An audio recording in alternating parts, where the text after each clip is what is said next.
হ্যাঁ, সব সিনেমাই দেখেছি আমি। তাণ্ডব দেখেছি, তুফান দেখেছি, বরবাদ দেখেছি, রাজকুমার দেখেছি, আমি সবই দেখেছি ওনার সিনেমা।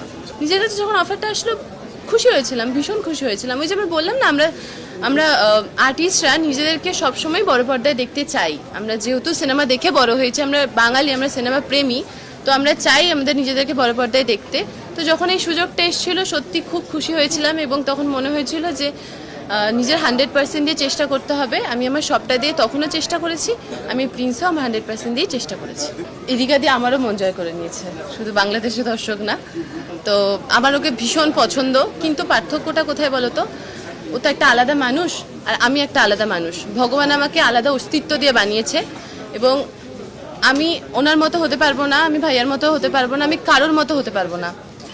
ওনার অভিনয় দক্ষতা ওনার মতো, আর ভগবান আমাকে যতটুকু দিয়ে পাঠিয়েছে আমি আমার মতো করে শুধুমাত্র চেষ্টা করতে পারি। আমি তো শুধুমাত্র চেষ্টাই করতে পারি, আমি দর্শককে ভালো লাগানোর চেষ্টাই করতে পারি। দর্শক কতটা ভালোবাসবে না বাসবে, বা আমার চেষ্টাটা কতটা কার্যকর হবে, সেটা তো দর্শক বলবে। আমি শাকিব খানের থেকে সম্পূর্ণ সাপোর্ট পেয়েছি। যদি 100%-এ তুমি হিসাব করো, 100%-ই আমি ওনার কাছ থেকে সাপোর্ট পেয়েছি।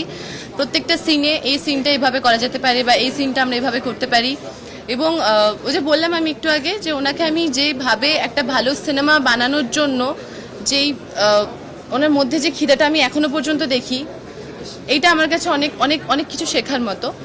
আর ওনার এই সিনেমাটার পিছনে, বা আমিও তো ওনার সিনেমারই অডিয়েন্স, আমিও ওনার সিনেমা দেখেছি।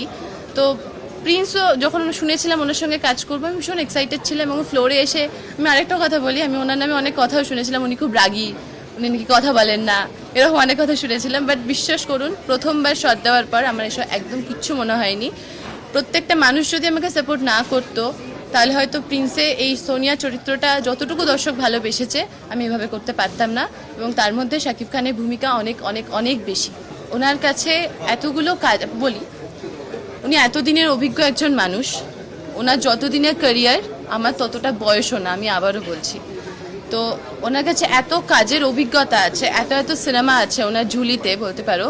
তো সেই সিনেমা সঙ্গে উনি থেকেছেন, এবং ওনার পাস্ট এক্সপিরিয়েন্স, কোনটা করলে কি হতে পারে, আমি কিভাবে এগোতে পারি, বা এই সিনটা আমি এভাবে করলে এটা হতে পারে, কাজের জায়গা থেকে আমি ওনার কাছ থেকে প্রচণ্ড প্রচণ্ড বেশি সহযোগিতা পেয়েছি। হয়তো ওই সহযোগিতা না পেলে সোনিয়া আর প্রিন্সের এই কেমিস্ট্রিটা তৈরি হতো না।